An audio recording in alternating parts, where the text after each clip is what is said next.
Class 5-এর প্রিয় ছাত্রছাত্রী বন্ধুরা, অনেক দিন পর তোমাদের জন্য আবার তোমাদেরই মধ্যে কেউ একজন কমেন্ট করেছিলে অনুশীলনী 4.3-এর অঙ্কগুলো করানোর জন্য ক্লাস 5 প্রভাতী গণিত বইয়ের পেজ 109 অর্থাৎ পাতা 109 পাতায় তোমরা কিন্তু এক দাগে এই অঙ্কগুলো কিন্তু পেয়ে যাবে। তো আজকের এই ক্লাসে আমরা শূন্যস্থান পূরণ করো এই সেকশনের 10টা অঙ্ক নিয়ে আমরা স্টেপ বাই স্টেপ কিন্তু আলোচনা করব। ঠিক আছে বন্ধুরা, যদি কোনো রকম প্রশ্ন বা ডাউট থাকে তোমরা কিন্তু আমাকে অতি অবশ্যই কমেন্টে জানাতে পারো। আর তোমাদের জন্য একটা বিগ আপডেট দেওয়ার আছে, সেটা হচ্ছে তোমাদেরই channel WB math online class তোমাদের সুবিধার জন্য একটি টেলিগ্রাম চ্যানেল ওপেন করেছে। আজকের এই ক্লাসে ডেসক্রিপশন বক্সে সেই টেলিগ্রাম গ্রুপের লিঙ্ক দিয়ে দেওয়া হবে, সেই লিঙ্কে তোমরা প্রত্যেকে জয়েন হয়ে যেও। সেখানে কখন, কী বারে, কোন সময়, কি ক্লাস করানো হবে, কি দেওয়ানো হবে, mock test, question paper, study material সব কিছু কিন্তু তোমরা সেই টেলিগ্রাম গ্রুপে কিন্তু পেয়ে যাবে। সেই সঙ্গে আরও বলার, তোমরা কিন্তু সরাসরি কিন্তু আমার সাথে টেলিগ্রামের মাধ্যমে কিন্তু যোগাযোগ করতে পারবে। তোমাদের কোনো রকম প্রশ্ন থাকলে, ডাউট থাকলে তোমরা কিন্তু আমাকে টেলিগ্রামে কিন্তু মেসেজ করতে পারো, কমেন্ট করতে পারো। ঠিক আছে, সেখানে কখন কি হবে সমস্ত ডিসকাশন আলোচনা কিন্তু সেই টেলিগ্রাম গ্রুপে কিন্তু করা হবে। তো বন্ধুরা আর দেরি নয়, অতি অবশ্যই ঝটাপট ডিসক্রিপশন বক্সে যাও আর টেলিগ্রাম গ্রুপের লিঙ্কটি দেওয়া আছে, সেই লিঙ্কে ক্লিক করে চ্যানেলে কিন্তু জয়েন হয়ে যেও, অর্থাৎ টেলিগ্রাম গ্রুপে।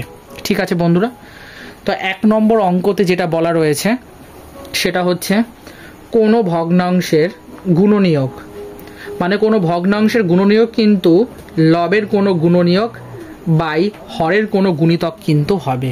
এটা হলো আমাদের সঠিক উত্তর। এবার এটার ব্যাখ্যা যদি জানতে চাও তাহলে ঝটাফট কমেন্ট করো আর কমেন্টে জানাও যে তোমরা এর ব্যাখ্যা জানতে চাও। 2 নম্বরে বলেছে কোনো ভগ্নাংশের গুণিতক, এটা আগেটা ছিল গুণনীয়ক আর এবারেরটা দিয়েছে গুণিতক। মানে এক্ষেত্রে কি হবে, যেহেতু গুণনীয়ক দিয়েছে তাই লবের কোনো গুণিতক, মানে লবের কোনো গুণনীয়ক বাই গুণিতক ছিল তো হরের, মানে গুণনীয়ক বাই গুণিতক শর্টকাট মনে রাখার জন্য।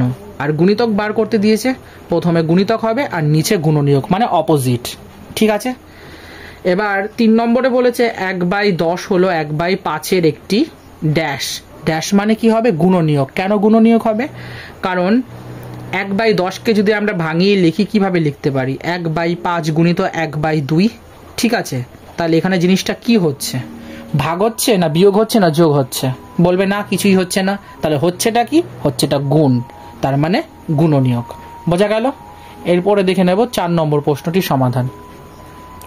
4 নম্বরে কি বলেছে, কতগুলি সামান্য ভগ্নাংশের গসাগু, মানে কতগুলো সামান্য ভগ্নাংশের গসাগুর মানে যে ফর্মুলা সেটা কি, সেটা হচ্ছে লবের গসাগু বাই হরের গসাগু। কেন, তার ব্যাখ্যাতে তোমাদের বোঝানোর জন্য আমি ধরে নিচ্ছি দুটো ভগ্নাংশ, একটা ক বাই খ আর একটা গ বাই ঘ।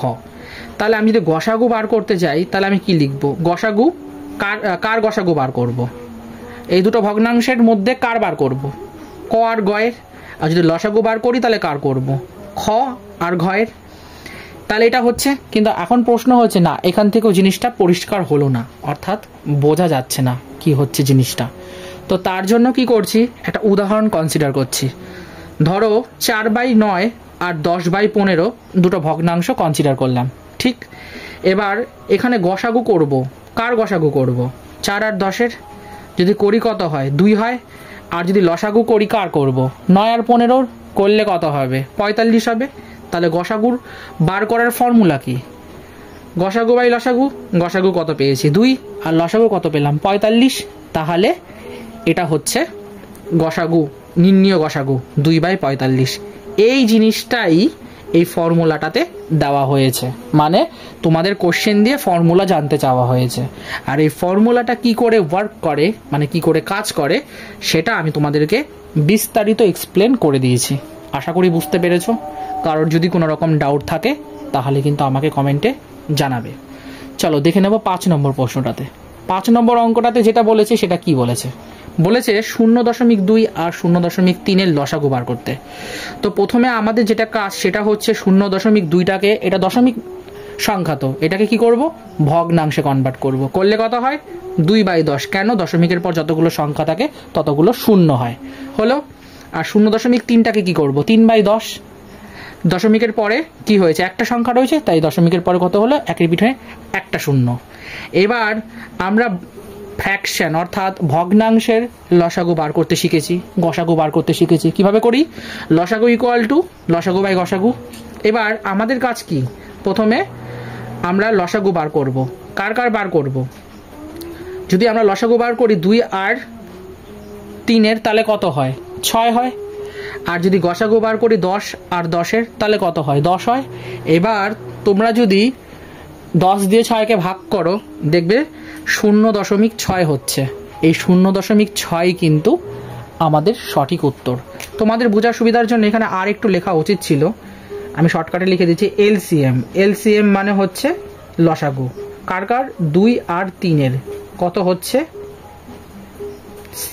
6। আর এসসিএফ, এসসিএফ মানে হচ্ছে গসাগু, কার কার করছি, 10 আর 10 আর 10 এসসিএফ কত হয়, 10 হয়। তাহলে কত পাচ্ছি আমরা, 6/10 ইকুয়াল টু কত পাচ্ছি, 0.6। আশা করি বুঝতে পেরেছ।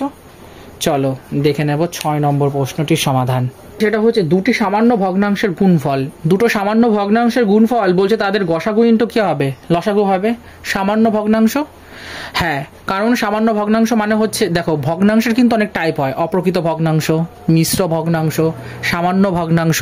তো ঠিক তেমনি মানে প্রকৃত ভগ্নাংশ যেটা অ্যাকচুয়ালি বলতে পারি, তো তাদের গসাগু ইনটু কি হয়, লসাগু হয়।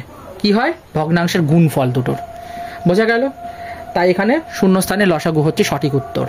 এরপর 7 নম্বর। 7 নম্বরে কি বলেছে বন্ধুরা, বলেছে 0.01, 0.001, 0.0001 এর গসাগু হবে কত। তোমাদের প্রথমে একটা কাজ করতে হবে, সেটা কি, এই যে দশমিক সংখ্যাটা দেখতে পাচ্ছ সেটাকে ফ্র্যাকশনে কনভার্ট করে দাও, ভগ্নাংশে। করলে কত হয়, 1/100। আর দেখবে প্রত্যেকটা কিন্তু দশমিকের পরে কিন্তু এক ঘর করে বাড়ছে, কিন্তু 0 1 0 0 1, তার মানে 1 ঘর 2 ঘর 3 ঘর এমনি করে বাড়ছে। তার মানে যতগুলো হচ্ছে ততগুলো সংখ্যা কিন্তু 10-এর পিঠে কিন্তু লাগতে থাকবে। তার মানে 0 1, তার মানে 100। তারপরে কত হচ্ছে, 3 ঘর, তার মানে 1-এর পিঠে 3টে শূন্য, 4 ঘর, তাই 1-এর পিঠে 4টে শূন্য।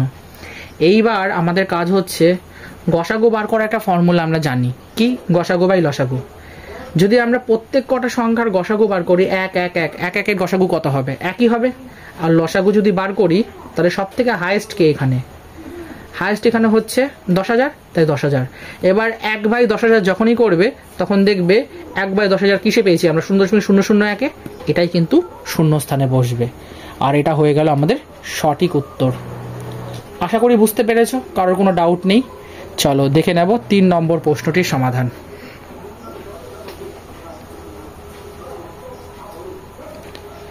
3 নম্বর অঙ্কতে কি বলেছে বন্ধুরা, বলেছে, সরি 3 নম্বর না, সরি কিছু মনে করো না, এটা অ্যাকচুয়ালি 8 নম্বর হবে, ঠিক আছে, আমি 3 নম্বর বলে দিয়েছি। 8 নম্বর অঙ্কতে কি বলেছে, 0.0 মানে একই অঙ্ক রেখেছে, ঠিক আছে, রেখে বলছে কি, আগেটা দিয়েছিল গসাগু বার করতে আর এখন এটা দিয়েছে লসাগু বার করতে।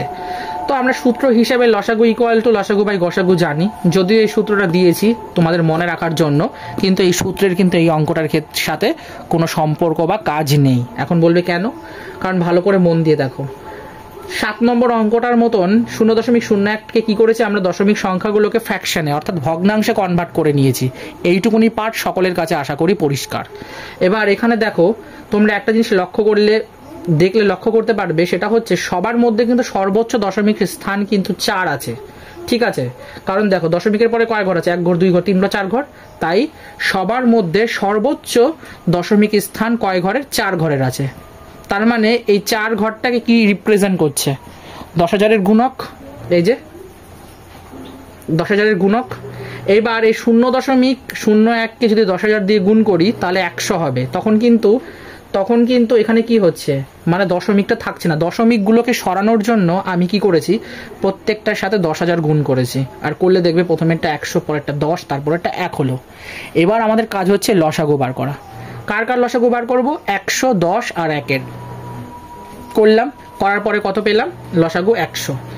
এবার আমাদের বার করতে দিয়েছিল কি? লসাগু বার করতে। তাহলে এলসিএম মানে লসাগু কার করব? পূর্ণ সংখ্যাগুলির। পূর্ণ সংখ্যাগুলো এখানে কে আছে? 100 আছে, এই যেটা পেলাম, এই যেটা একটা পূর্ণ সংখ্যা। আর এখানে সর্বোচ্চ দশমিক স্থান অনুযায়ী গুণক কে? 10,000। তাই 100কে 10,000 দিয়ে কি করব? ভাগ করব। করলে কত পাচ্ছি? 0.01। এটাই হচ্ছে আমাদের এই শূন্য স্থানে বসবে, 0.01। এটা হলো আমাদের উত্তর। আশা করি বুঝতে পেরেছ। চলো বন্ধুরা দেখে নেব 9 নম্বর প্রশ্নটির সমাধান। 9 নম্বর অঙ্কটাতে কি বলেছে বন্ধুরা? বলেছে 2/3 ক্ষুদ্রতম গুণনীয়কটি হলো কত? বইয়ের উত্তরে দেখবে তোমরা 2/3 দেওয়া আছে। কেন 2/3 দেওয়া আছে আমি সেটা বুঝতে পারছি না। কারণ দেখো 2/3 সঙ্গে যদি আমরা 1 গুণ করি তবেই কিন্তু 2/3 পাই। এখানে ক্ষুদ্রতম গুণনীয়কটি জানতে চাওয়া হয়েছে। ঠিক আছে, আচ্ছা আচ্ছা আচ্ছা, বুঝতে পেরেছি। মানে কোনো একটা সংখ্যার যদি আমরা ক্ষুদ্রতম গুণনীয়ক বার করতে যাই তাহলে কিন্তু সব থেকে ছোট গুণনীয়ক কিন্তু ওই সংখ্যাটা নিজেই, সেই রেসপেক্টে যদি হয় তাহলে এটা 2/3 সঠিক উত্তর। ঠিক আছে বন্ধুরা, আশা করি বুঝতে পেরেছ। আর এখানে যদি 2/3 সাথে যদি 1 গুণ করি তাহলে কিন্তু ঘুরে ফিরে কিন্তু আমরা 3 পাচ্ছি। আশা করি বুঝতে পেরেছ। চলো দেখে নেব আজকে লাস্ট কোশ্চেন অর্থাৎ 10 নম্বর প্রশ্নটির সমাধান। 10 নম্বর অঙ্কতে কি বলেছে? একটি সামান্য ভগ্নাংশের গুণনীয়ক সংখ্যা সব সময় অসীম হবে। মানে এটা বলতে গেলে তোমরা গুণে কখনো শেষ করতে পারবে না। কারণ তুমি যদি 1 থেকে শুরু করো, সেটা 1000, 10,000, 30,000, 40,000 এরকম করে লাখ লাখ, মিলিয়ন, বিলিয়ন, কোথায় গিয়ে যে শেষ হবে এটা কেউ বলতে পারে না। মানে ইনফাইনাইট নাম্বার অফ গুণনীয়ক কিন্তু থাকতে পারে, সেই জন্য এখানে অসীম হচ্ছে সঠিক উত্তর। আশা করি বুঝতে পেরেছ। তাহলে আমরা মোটামুটি অনুশীলনী 4.3-এর 1 দাগে শূন্যস্থান পূরণ করে যে 10টা অঙ্ক ছিল কমপ্লিট করে ফেলেছি। এরপরে বাকি আছে কি? 2 দাগ, 3 দাগ, তারপরে 4 দাগ, 5 দাগ, লাস্টে 6 দাগে কিছু ভাষার অঙ্ক আছে।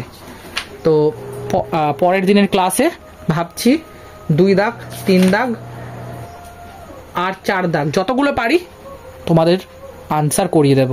তাহলে আজকের এই সেশনটা যদি ভালো লাগে বন্ধুরা অতি অবশ্যই একটা লাইক করে দিও।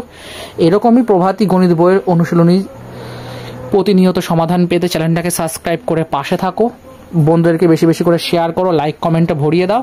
আর যেটা বললাম, আর দেরি নয়, ঝটাফট ডিসক্রিপশন বক্সে যাও, সেখানে দেখো টেলিগ্রাম গ্রুপের লিঙ্ক দেওয়া আছে, সেটা ক্লিক করে টেলিগ্রাম গ্রুপে জয়েন হয়ে যাও। ঠিক আছে বন্ধুরা, তোমরা সকলে ভালো থেকো, সুস্থ থেকো এবং নিয়মিত অঙ্কগুলোকে প্র্যাকটিস করো। চলো বন্ধুরা, টাটা।